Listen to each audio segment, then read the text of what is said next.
Hey, it was just spinning and spinning. I took a sip of water. It was still spinning, but we're good. How does it get any better than that? Hello, hello, and welcome. My name is Rachel Silber, and in this series of conversations, explorations on relaxing into being you, we've been looking at different themes, at different topics, different ideas that come from the Access Consciousness body of work and being You, Changing the World, the book by Dr. Dain here. And today's topic, it's actually today's topics, which I'm kind of smurging into one, is including you. Let's see if you can see it. Including you in your life and nurture you. I don't know if you can see that. Okay, there we go. Nurturing you. When you include you in your life, it sounds like, oh my goodness, it's me against the world, but it's not. We live in this phenomenal universe where everything is included and nothing is judged. That's actually the definition of consciousness per Access Consciousness. Everything is included, which means there isn't us or them. We're all in it together. It's not just the drops or just the ocean, as Dr. Dain refers to Rumi's poem. It's this recognition of the flavor of the difference, the contribution, and the being part of the whole, being an aspect, a flavor of the whole, so to speak, when you're looking at the drop and the ocean, and you're both. So including you in your life is rather interesting. I was at a Symphony of Possibility class a few days ago, and I remember going to lunch with some friends.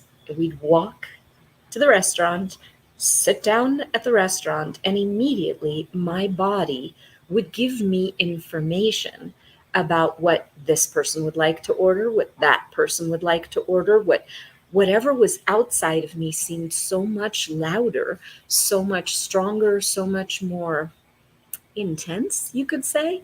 And so I could pick up on that with far more ease. But the key is to allow the silence, the space for you and for your being in your life and living, for you to actually tune into that inner wisdom, to the inner knowing, to you, to really get cozy, tuning into the whispers, to the subtleties of knowing that's you. And when I asked, if I were truly being me, what would I choose here? When I began looking at what it is that my body desired, that I desired, it may be very different from the information I was getting from the outside. See, just because we perceive it doesn't mean that we be it. And we can perceive it, we can have information about the outside world, but it isn't necessarily who we be. And this is not, like I was saying before, an us and a them kind of thing. And there's this either or struggle and a fight to, stop, I've got to include me in my life now. No, this isn't about fight. It's about easing into including you in everything that you be and that you do. And it's not giving yourself up. I grew up giving myself up for other people, for whatever their desires or their tastes or their whims or their fantasies were. And now in my life, I'm learning to tune in and listen. Many times I can choose something that is this and this, not either or, but and. And it creates something greater for everyone. I'm a part of this kingdom of we, not of me, me, me. And in including us in our life and living includes something greater, creates something greater, opens the possibilities for something greater. And when I'm willing to include me in my life, interesting, that light started flashing over there. When I'm willing to include me, then I open the door to become more aware of what will nurture me as well.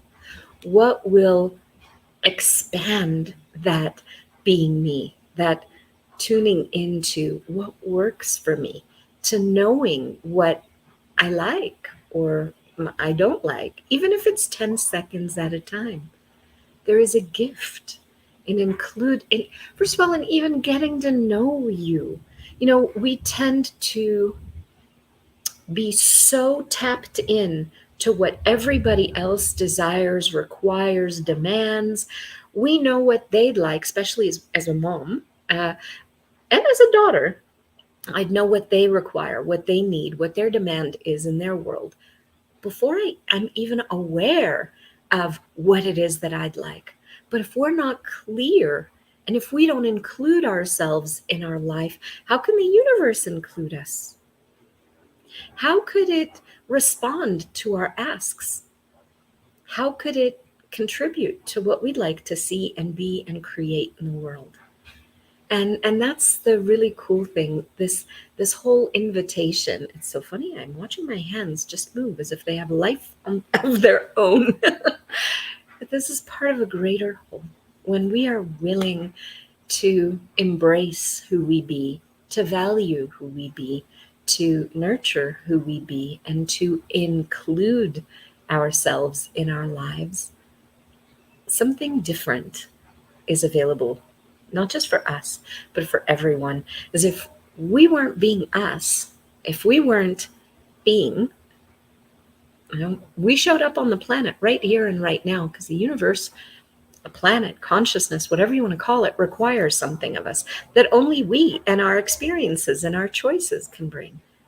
So what would it be like if we stop withdrawing the gift that we be and actually allow it in the world? What would that change? And a lot of people celebrate doing for others. I'm not saying that this is against doing for anyone. This is with. And in the Spanish version of this, I mentioned a story that Facebook popped up in my memories, and it was really interesting about this event, this retreat that people went to, and every participant in the retreat was given a balloon, and they had to fill up the balloon and they had to write their name on it and then turn it in to the people that were collecting the balloons. And the people had taken those balloons and filled up an entire room with these balloons, practically top to bottom, and they told the people in the retreat, go into the room and find the balloon. You have 5 minutes, find the balloon that has your name on it.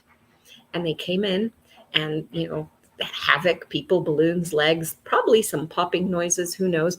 They weren't able to find their balloon within 5 minutes. And then they were given other instructions. What if you go into that room now and in 5 minutes, you have 5 minutes, grab a balloon, any balloon, and then go outside and find the person who that balloon belongs to. Call out or whatever you have to do and get that balloon to the person it belongs to. And within 5 minutes, the majority of the people already had their balloons. So that was their idea of do for others, and then everybody has. And that's beautiful. And I looked at that and thought, where are we also? In the glory of do to others, we've sometimes misidentified and misapplied that and taken it to mean do only for others, then do also for others and also for you. I'm not sure if that necessarily makes sense, but I perceive a big difference in my world. It's you being included in your life, your tastes, your likes, your preferences, your everything.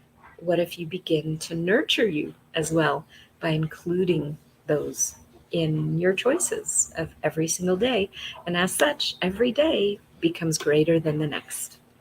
Anyway, that's me for now. And thank you. This was day 23 and 22 and 23 of Relaxing into Being You.